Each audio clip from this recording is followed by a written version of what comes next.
Hi, this is Punish from We Review Tech. I'm here today at LabRat Studio checking out the new Novation LaunchKey MK4. I have just unboxed this device, and after spending some time with it, I have to say that the initial impressions are great. Starting off with the build quality, it is undoubtedly sturdy. The design looks minimal and sleek. The faders and encoders have great tactile feedback. The semi-weighted keys feel very responsive. And this waterfall design is definitely an upgrade. There are definitely some improvements on the onboard display screen, but I was hoping for a bigger and a more elaborate display. There are 16 velocity-sensitive pads, much like the Novation LaunchKey MK3, but these now come with polyphonic aftertouch. The Novation LaunchKey MK4 integrates seamlessly with most modern DAWs like Ableton Live, Cubase, Logic, and Reason. The custom scripts for DAWs have also been upgraded, which now makes this a standalone production and performance device. After spending some time with it, here are a few new features that I actually like. As I mentioned earlier, the MK4 integrates seamlessly with most modern DAWs. It offers custom DAW scripts which enables the user to control transport bar, help navigate the timeline, control channel faders while mixing, launch clips, and tweak instrument parameters. For example, an Ableton Live user can use LaunchKey as a control surface, which helps them navigate Ableton Live without having to use a mouse. With the improved script, you can now use LaunchKey's creative tools such as step sequencing directly into Live's drum rack and sync the scale modes to Ableton Live scales. My favorite new feature on the Novation LaunchKey MK4 has to be the new step sequencer. Here I have a beat playing. Now I want to program some hi-hats over it. All I have to do is get into drum mode, select the sample, then go into the sequencer mode and program the hi-hats. There you go. Next up is the scale mode, which has seen some considerable upgrades. It has now become really easy to use.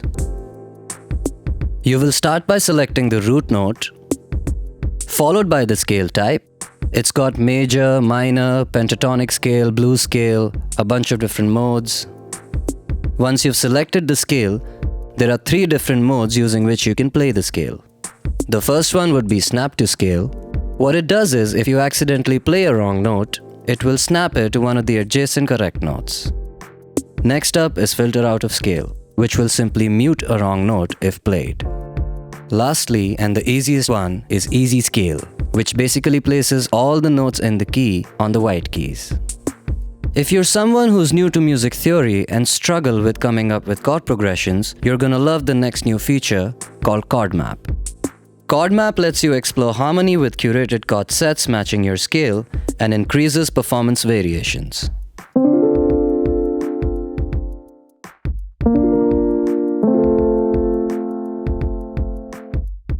While you're in the chord map mode, these 4 encoders enable you to come up with more versatile chords. The adventure control increases harmonic complexity from pop progressions to jazz.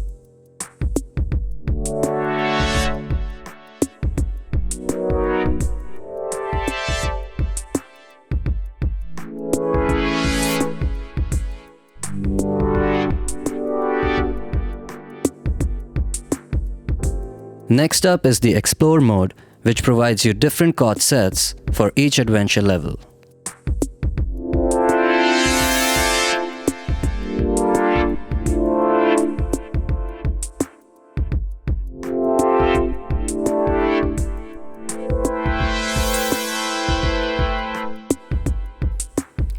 The Spread control adjusts the chord voicings across the keyboard, and Roll adds a strum-like effect.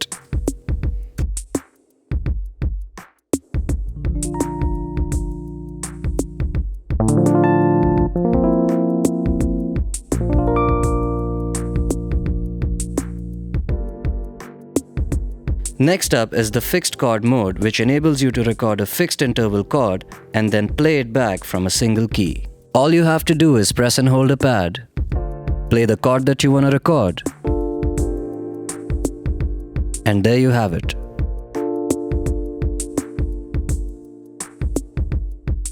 Lastly, we have the built-in Arppegiator feature. What it does is, it basically converts a chord into an arpeggiated pattern. The interesting new feature on the Arppegiator is that you can now step sequence your arps.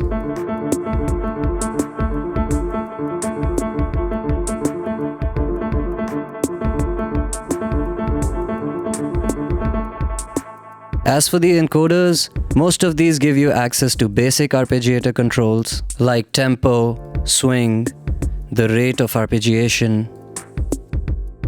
However, my favorite two features are these last two called mutate and deviate. These are sort of experimental new features.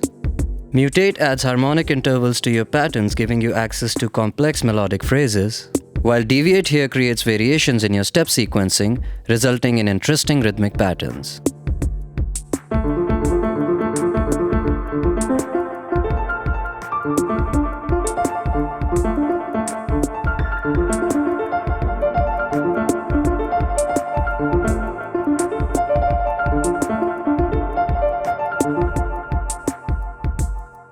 Also, there is this one little new feature that I really love as a guitar player, is that I can now strum my chords.